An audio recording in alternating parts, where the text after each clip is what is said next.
Yung mga boss, Toyota Innova naman tayo ngayon. Toyota Innova 2.8 V variant. Okay. So ito, kakabitan ko siya ng paglight projector, GPNE. So ipakita ko sa inyo. Okay, so ito yung ikakabit ko ngayong paglight, GPNE. Yan ang itsura niya. So pakita natin yung loob. So dito sa loob, meron siyang sobre, naglalaman ng hindi ko alam. Tapos dito, ito yung projector niya, yung slim type kung tawagin. Ayan o. Ano lang ito? 2 inches. Ayan. 2 inch lang ito. 2 inches. Oh, tama. Tapos ito, ayan. Okay. So, yan yung itsura niya. Tapos, ito naman yung stock mga boss. Lagyan natin ilaw. Yan yung itsura niya. Okay. So, dito sa kabila, ganun din. Yan. Okay. So, anuhan muna natin. Checkin muna natin yung liwanag niya kung ano yung itsura. Park light, pag light. So, yung pag light niya, ito lang yung itsura niya mga boss. Yan lang yung liwanag niya. Okay. So, itong pag light natin na ikakabit, ito ay may high and low. Pero, ang gusto ni bossing ay pag light lang talaga. Hindi na muna niya ikakabit yung high beam. Okay? Pero kung sakali namang ikakabit nyo ang high beam, na andito lang naman ang source nun, dito. Negative, positive, ikakabit nyo lang yan dyan sa magkabila na yan. Yung source ng high beam. Okay, so patayin ko na muna yung yung ilaw ng paglight at ituturo ko sa inyo kung paano ikabit yung yung paglight assembly nito. So dito, ang gagawin natin, hindi na kailangan kalasin yung bumper niyan. Ang gagawin lang natin dito, kakalasin natin tong tornilyo na ito. 1, 2, 3. So, ibababa natin to. Tapos, meron itong tornilyo dito. Hindi ko alam kung 4 or 3. 1, 2, 3 or 1, 2, 3, 4. Tapos, bubunutin natin tong mismong panel na ito. Nakahiwala yan eh. May tornilyo lang yan sa loob. Yan. Nakahiwala yan dito. Okay, so ipapakita ko sa inyo mamaya. Kakalasin ko muna itong isang ito. Okay, umpisa na natin mga boss. Dito, higa lang tayo syempre. Tapos tanggalin natin yung tinuro ko sa inyo na tornilyo, yung 3. Para ma-access natin yung tornilyo no mismo pag-light assembly. Ito to. Pakita ko sa inyo mamaya.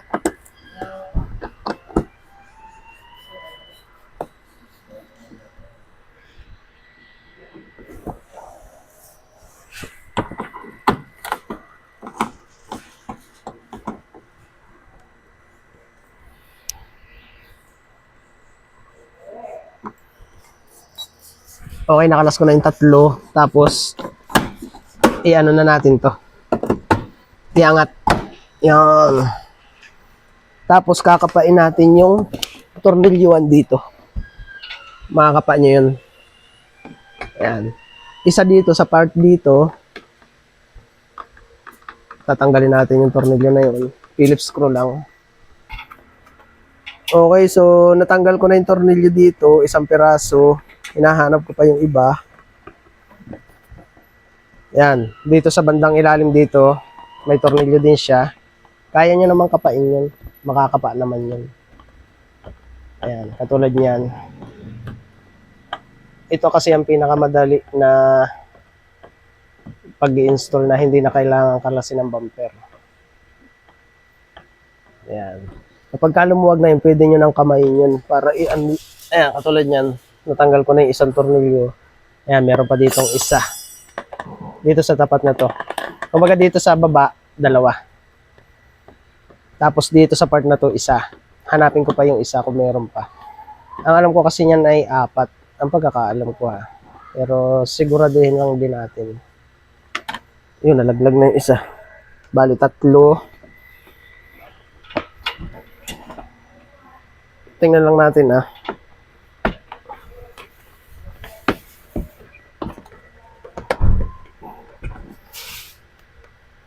Tatlo lang mga boss. Ngayon, meron ditong pinipress na mga clip. Ipakita ko sa inyo. So, ayan, kalas na. Ayan, ganyan lang. Okay, kalas na. 3 tornilyo lang pala yun. Okay, so ipakita ko sa inyo. Okay, so dito nakalas ko na yung cover. Ayan. Ang kakalasin nyo lang dito yung 3 tornilyo na yon dito sa ilalim. Tapos itutulak nyo yan pag ganun para may pasok nyo yung kamay mo. Tapos 3 tornilyo dito yung sa cover ng paglight. 3 yan. Sa 2, 3. Lahat ng ganito ang itsura ng bumper. Iisa ang ano yan. Iisa ang sistema. Okay. So ganyan ang magiging position niya. Yan yung pantay. So dito na natin ikakapit yung tawag dito, yung bagong paglight natin. Ayan, ganun lang kasimple yun.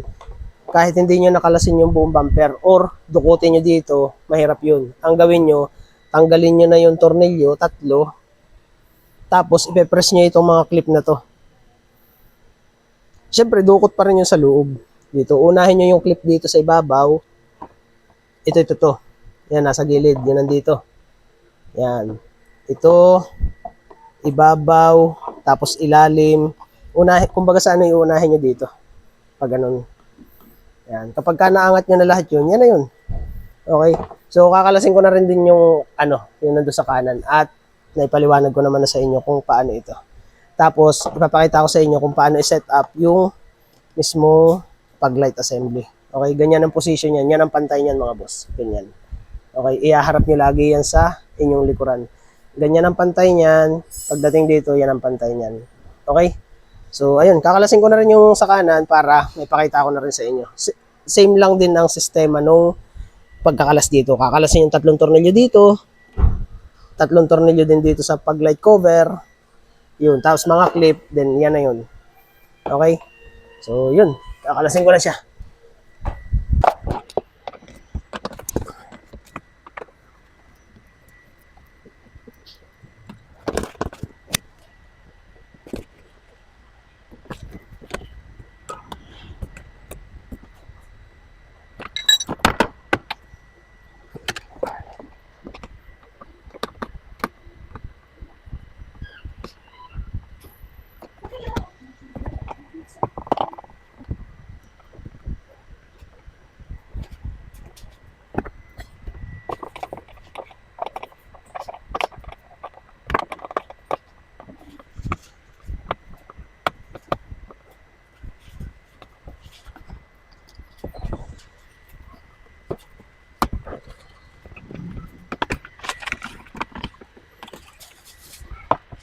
At dito na nga mga boss, nakalas ko na parehas yung pang kanan at kaliwa na pag-light.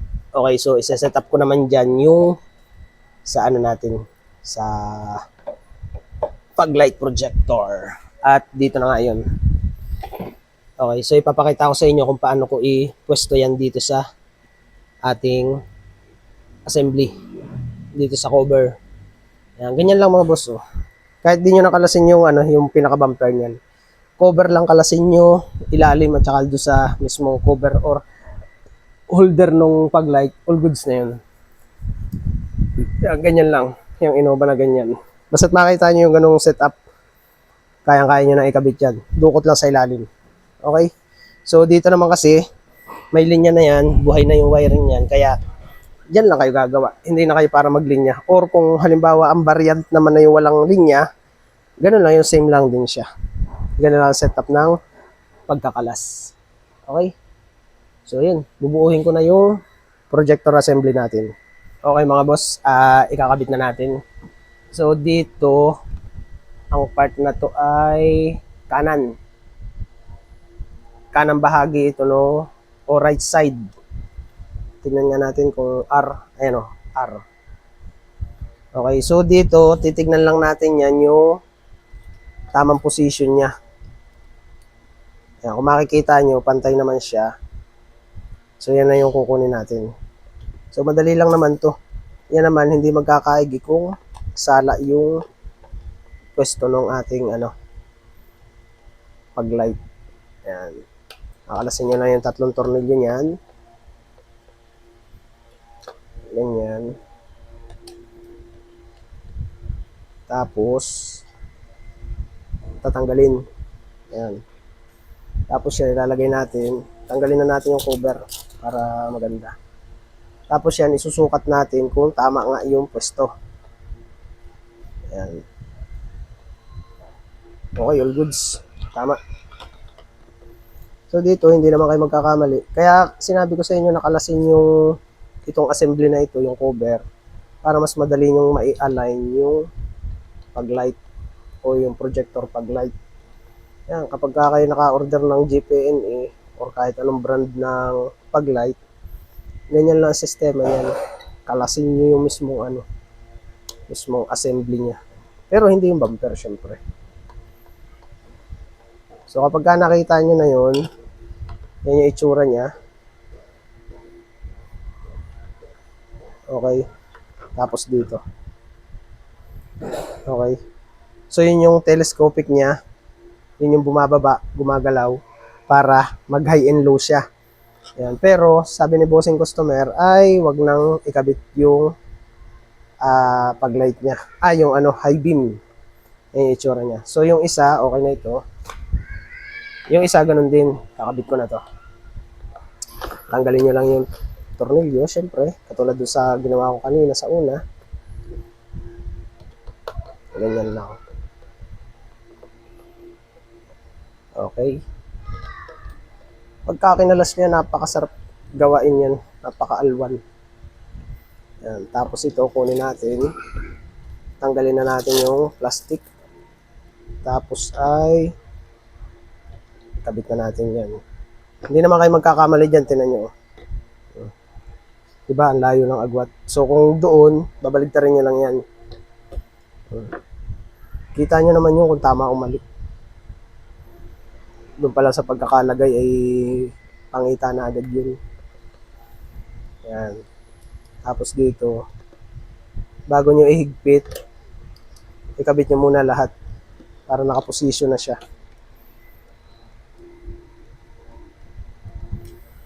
Okay. Goods. Ito yung sa left side. Ganyan ang position yan mga boss. Nasa ilalim yung wire. Yan. Nasa ilalim na position ng wire. Okay. So, ganun lang magkabit mga boss. Ayan o. Tapos yung gilid, likod. Laging nasa ilalim yung wire mga boss ha. Tatandaan nyo.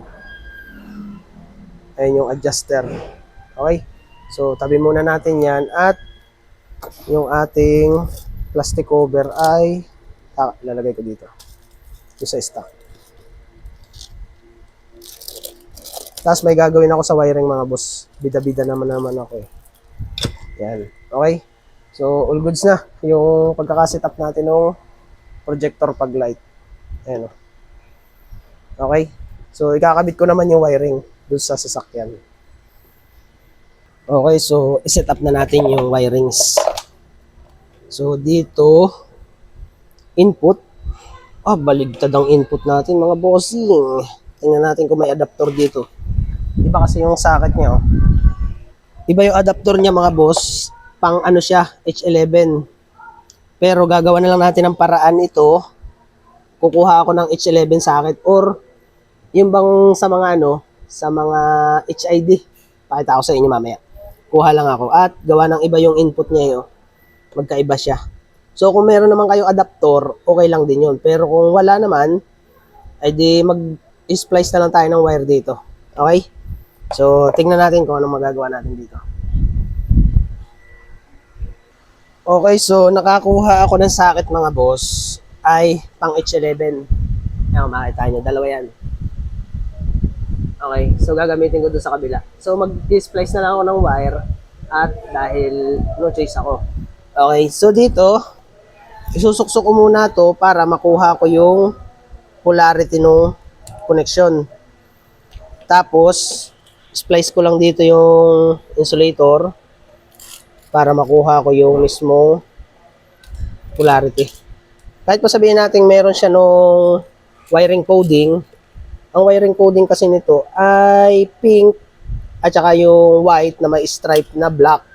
So, sa Toyota naman, matic yan. Yung white na may stripe na black, laging negative yun. Pero sabi nga, i-ano pa rin natin, i-confirm pa rin natin kung yun talaga yun. So dito, talop lang tayo ng wire dahil no choice nga tayo. At itap na lang natin tong bagong wiring natin. Ito namang ginagawa ko mga boss ay kapag kakailangan talaga. Kasi nga, kung iintayin nyo pa halimbawa ang adaptor, order pa kayo ng adaptor, ay matatagalan. Depende naman sa inyo yun. Kung gusto nyo may adaptor, wala namang kaso yun. Ay sa dito naman, wala namang adaptor kami at gawa ng pwede na yan, diretso na yan. Kumbaga, ay ba't ba ako nagpapaliwanag? Basta, sundan nyo na lang ito. Yan. Kung makaka-order kayo ng adaptor, sige lang. Okay lang yun. Pero kung wala, pwede nyo namang itap dito. Ang usapan naman dyan ay basta maganda ang pagkakagawa. Basta maganda ang pagkakatapping ng wire. Wala namang kaso yun. Kahit naka-splice yung wire. Ang importante, maganda at malinis yung gawa. Yun. So dito, i-ano ko lang, i-testingin ko lang kung gagana na siya. Testingin natin. Spark light, pag light. So hindi siya nagana yung pag light, babaligtarin lang natin yan.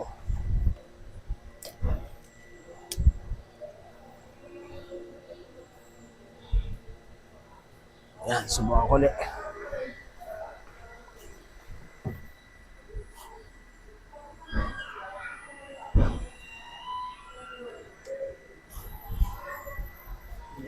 Wala pa rin ah. Oop.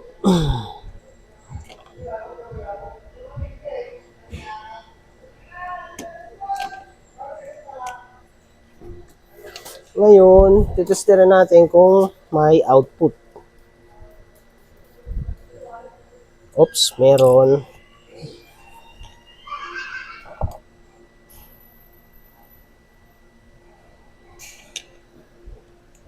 Yo, meron na. Ayun o. Okay, so all goods itong pagkakagawa ko. Okay, so susundin ko na lang din doon sa kabila. Okay, ganito naman ang ginawa ko mga boss dito sa wiring. So splicing tayo dito. Basta okay yung ating tapping ng wire, walang kaso yun. Ang ginawa ko dito, negative natin ay yung white na may stripe na black. At yung positive ng paglight ay yung mismong kulay pink. Yan. So sinunod ko lang ang color coding ng H11 socket. Yan na yun. Pero gaya nga na sinabi ko, kung may adapter kayo dito na para dito tapos kabila ay H11, all goods yun, gamitin nyo. Pero kung wala, itap nyo na lang kasi kailangan natin itap. Okay? So dito sa kabila, sa right side, ganito ginawa ko. Yan, mayroon siyang, tinipang ko na yung mismong ano niyan. Ang ginawa ko dyan, tape dito, pa-cross, then binalutan ko siya. Okay? So yan, same lang din yung paliwanag ko doon sa left side na socket. Okay? So dito, babalutan ko na lang din yan para ito'y matakpan. Para mabalutan ko lahat yan. Okay? So yun. Tapos, ikakamada ko na itong balas ng paglight at ipapakita ko sa inyo mamaya dahil itong para sa high beam, iaakyat ko na yan dito. Pero hindi ko pa itatap syempre. Ikakapit ko lang dito, i-cable tie. In case na maisipan ni bossing na customer na, oy, isama mo na sa high beam. So, hindi na tayo para magbuklat dito, naando na. Okay, yun yung plano ko kanina na gusto kong sabihin sa inyo kanina. So, ganun. Papakita ko sa inyo, iayos ko lang ito. Okay, na-set up ko na yung balas. Ito, nakita nyo, gumagalaw-galaw pa. Ikikable tie ko yan doon sa part doon. Okay? Gawa ng, tawag dito, gawa ng, kailangan ko muna may play dyan para pag ipapasok ko na itong projector. Okay, tapos yung sinasabi ko sa inyo na ilulusot ko, naggawa lang ako ng kawad, papunta dito sa baba, hinila ko siya pataas. Tapos ito na yung wiring ng high beam. Yan yung sinasabi ko sa inyo na in case magbago ulit ang isip ni bossing na tipong sabihin na, sige, itap mo na sa high beam. So, andyan na yung wire ko. So, hindi na ako maglulusot-lusot pa sa ilalim para hanapin yung wire. naka-ready na doon. So dito sa kabila, same lang din. Katulad din doon sa paliwanag ko sa left side, na ito na rin yung wiring nung high beam. Okay? So itatap ko na lang yun dyan, all goods na yun. Dito sa high beam wiring, yan. Okay? So yung balas dito, ganun din siya. I-cable tie ko na lang yan mamaya kapag naipasok ko na to. So, isa-set up ko na to mga boss para dire-diretso na tayo. Okay? So dito, ganyan lang yan.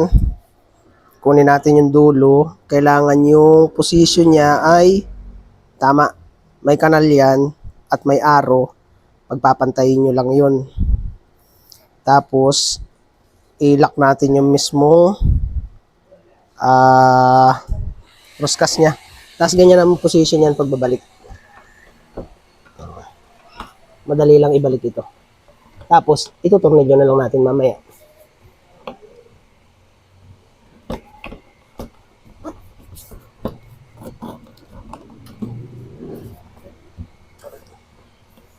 O, di ba? Tapos dito sa kabila, same lang din.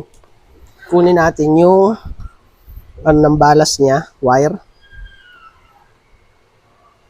Hindi naman na kayo magkakamali dito kapag naisalpak nyo na.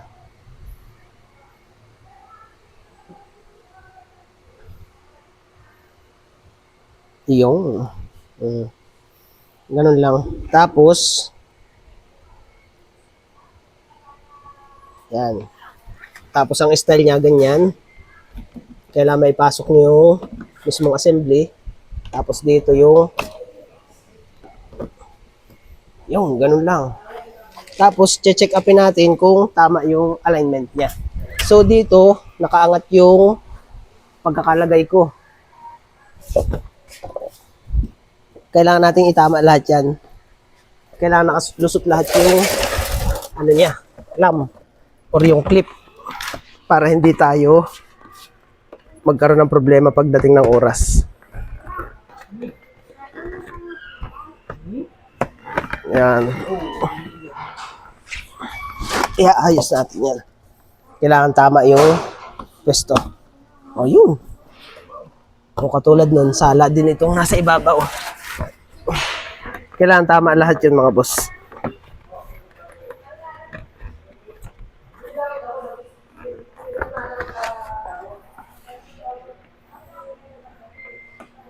Yan.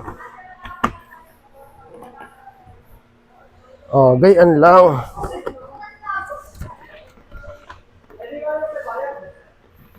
Okay, tama na lahat ito. Tapos yung isa, dahil nga nakaangat din yung yung pwesto, iaayos ko pa rin yan. Kailangan tama lahat.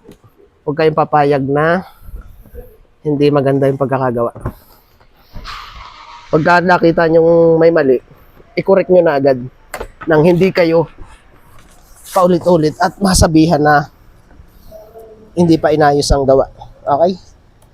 So, ganyan dapat. Iko-correct niya yan. Katulad dito.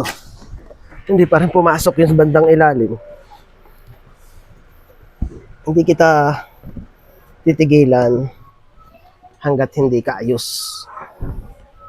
Yun ang ano ko dyan. Masasabi ko dyan. Kailangan pagka tumarbaho, dapat laging ayos. Okay. Pangatlong beses. Pangatlong try. Okay. Yun. Ayos. Titistingin ko lang mga boss kung pantay yung aking pagkakakamada. Ayos. Okay, so itutornilyo ko na. Unahin natin dito sa left side para makita nyo.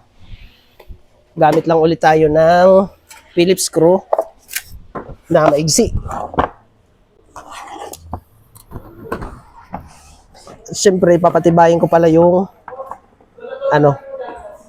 yung i-cable tie ko pa pala. I-cable tie ko pa pala yung yung sinabi ko sa inyo kanina na balas.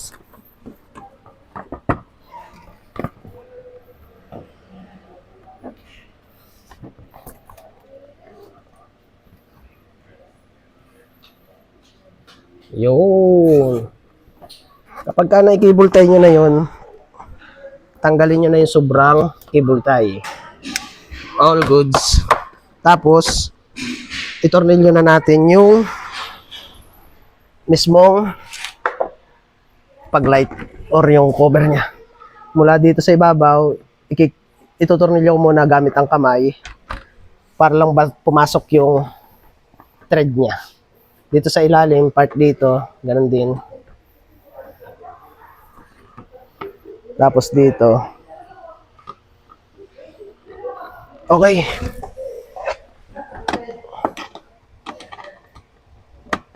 Ihigpit ko na. Susuportahan niya dito para matibay.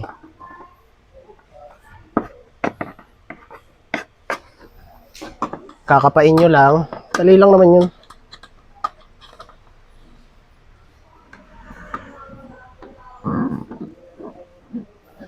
Yan, ganyan lang.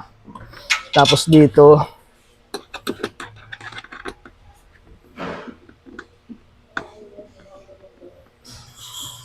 yun, tibay na.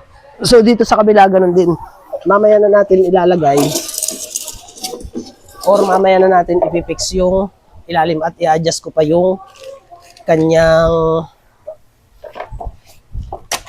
tutok. Mababa pa yung kaliwa or i-level ko pa yung tutok niya. So dito, yung balas niya, syempre,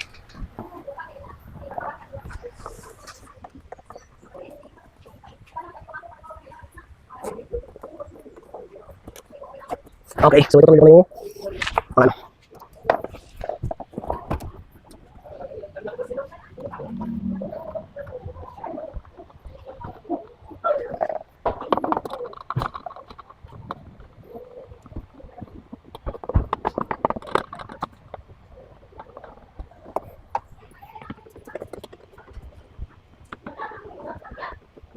Okay.